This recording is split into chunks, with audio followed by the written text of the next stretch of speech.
ರಾಜ್ಯದ ಜನರಿಗೆ ದರ ಏರಿಕೆಯ ಬಿಸಿ ತಟ್ತಾ ಇದೆ. ಗ್ಯಾಸ್ ಬಿಕ್ಕಟ್ಟು ಬೆನ್ನಲ್ಲೇ ಗ್ರಾಹಕರಿಗೆ, ವಿದ್ಯುತ್ ಬಳಕೆದಾರರಿಗೆ ಮತ್ತೊಂದು ಶಾಕ್ ಎದುರಾಗಿದೆ. ವಿದ್ಯುತ್ ದರ ಏರಿಕೆ ಮಾಡಿ ಕೆಇಆರ್ಸಿಯಿಂದ ಆದೇಶ ಮಾಡಲಾಗಿದೆ. ಗೃಹ ಬಳಕೆ ಗ್ರಾಹಕರಿಗೆ ವಿದ್ಯುತ್ ದರ ಏರಿಕೆಯ ಬಿಸಿ ತಟ್ತಾ ಇದೆ. 1 ಯೂನಿಟ್ಗೆ 56 ಪೈಸೆ ಹೆಚ್ಚಳ ಮಾಡಿ ಆದೇಶ ಮಾಡಲಾಗಿದೆ. ಮೇ ತಿಂಗಳ ಬಿಲ್ನಲ್ಲಿ ಈ ನೂತನ ದರ ಏನಿದೆ 56 ಪೈಸೆ ಹೆಚ್ಚಳ ಮಾಡಲಾಗಿದೆ. ಈ 56 ಪೈಸೆ ಹೆಚ್ಚಳ ಮೇ ತಿಂಗಳ ಬಿಲ್ನಲ್ಲಿ ಬರಲಿದೆ. ಆದಾಯ ಕೊರತೆ ಬೆನ್ನಲ್ಲೇ ಈ ರೀತಿ ಆದಾಯಕ್ಕಾಗಿ ಕೆಇಆರ್ಸಿ ಮುಂದಾಗಿದೆ. ಗ್ಯಾಸ್ ಬಿಕ್ಕಟ್ಟು ಬೆನ್ನಲ್ಲೇ ಗ್ರಾಹಕರಿಗೆ, ವಿದ್ಯುತ್ ಬಳಕೆದಾರರಿಗೆ, ಗೃಹ ಬಳಕೆದಾರರಿಗೆ ದರ ಏರಿಕೆಯ ಬಿಸಿ ತಟ್ಟಿರುವಂಥದ್ದು. ಮೇ ತಿಂಗಳ ಬಿಲ್ನಲ್ಲಿ ಈ ಹೊಸ ದರ ಏನಿದೆ 56 ಪೈಸೆ ಹೆಚ್ಚಳ ಮಾಡಲಾಗಿದೆ. ಆ ಹೆಚ್ಚಳವನ್ನು ಮೇ ತಿಂಗಳ ಬಿಲ್ನಲ್ಲಿ ಹಾಕೋದಕ್ಕೆ ಕೆಇಆರ್ಸಿ ಮುಂದಾಗಿದೆ. 2024-25ನೇ ಆರ್ಥಿಕ ವರ್ಷದಲ್ಲಿ ನಿರೀಕ್ಷೆಗೆ ತಕ್ಕಂತೆ ಆದಾಯ ಬರದ ಹಿನ್ನೆಲೆ ಈ ರೀತಿ ದರ ಏರಿಕೆಗೆ ಸರ್ಕಾರ ಮುಂದಾಗಿರುವಂಥದ್ದು. 1 ಯೂನಿಟ್ಗೆ 56 ಪೈಸೆಯನ್ನು ಹೆಚ್ಚಳ ಮಾಡಿ ಆದೇಶ ಮಾಡಲಾಗಿದೆ.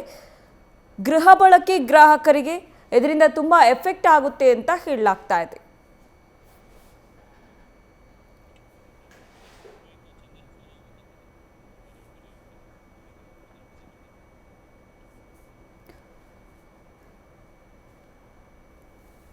ಒಂದು ಕಡೆ ಗ್ಯಾಸ್ ಸಿಗ್ತಾ ಇಲ್ಲ ಅಂತೇಳಿ ಎಲ್ಲರೂ ಎಲೆಕ್ಟ್ರಿಕ್ ಸ್ಟವ್ಗಳ ಮೊರೆ ಹೋಗ್ತಾ ಇದ್ದಾರೆ. ಈ ಟೈಮ್ನಲ್ಲಿ ಗೃಹ ಬಳಕೆ ವಿದ್ಯುತ್ ದರವನ್ನು ಪ್ರತಿ ಯೂನಿಟ್ಗೆ 56 ಪೈಸೆಯನ್ನು ಹೆಚ್ಚಳ ಮಾಡಲಾಗಿದೆ. ಇದು ಗೃಹ ಬಳಕೆದಾರರಿಗೆ ಭಾರಿ ಎಫೆಕ್ಟ್ ಅಂತಾನೆ ಹೇಳಬಹುದು.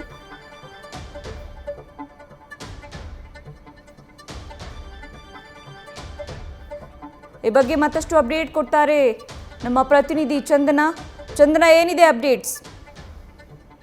ಉಷಾ, ಅಂದ್ರೆ ಈ ಬಾರಿ ನಿರೀಕ್ಷೆಯಂತೆ ಕರೆಂಟ್ ರೇಟ್ ಕೂಡ ಜಾಸ್ತಿ ಮಾಡಿರುವಂತದ್ದು. ಅಂದ್ರೆ 56 ಪೈಸೆ ಹೆಚ್ಚಳ ಮಾಡಿ, 1 ಯೂನಿಟ್ಗೆ 56 ಪೈಸೆ ಹೆಚ್ಚಳ ಮಾಡಿ ಈಗ ಆದೇಶವನ್ನ ಕೊಟ್ಟಿರುವಂತದ್ದು ಕೆಇಆರ್ಸಿ.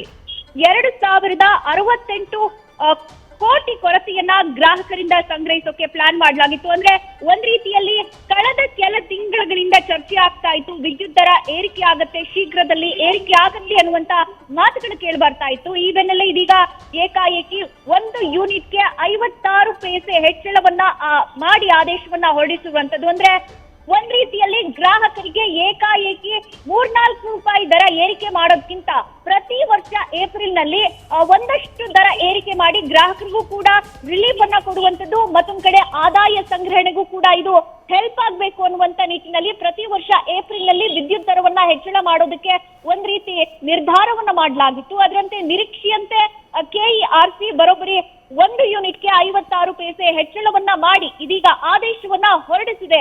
ಅಂದ್ರೆ ಈ ಒಂದು ಬಿಲ್ ಏನಂದ್ರೆ ಮೇ ಅಲ್ಲಿ ಬರುತ್ತಲ್ಲ ಬಿಲ್ಲು, ಆ ಬಿಲ್ ನಲ್ಲಿ ಈ ಒಂದು ಹೊಸ ದರ ನಿಗದಿ ಮಾಡಲಾಗುತ್ತೆ. ಉಷಾ, ಓಕೆ, ಥ್ಯಾಂಕ್ ಯು ನಿಮ್ಮೆಲ್ಲ ಅಪ್ಡೇಟ್ಸ್ಗಾಗಿ.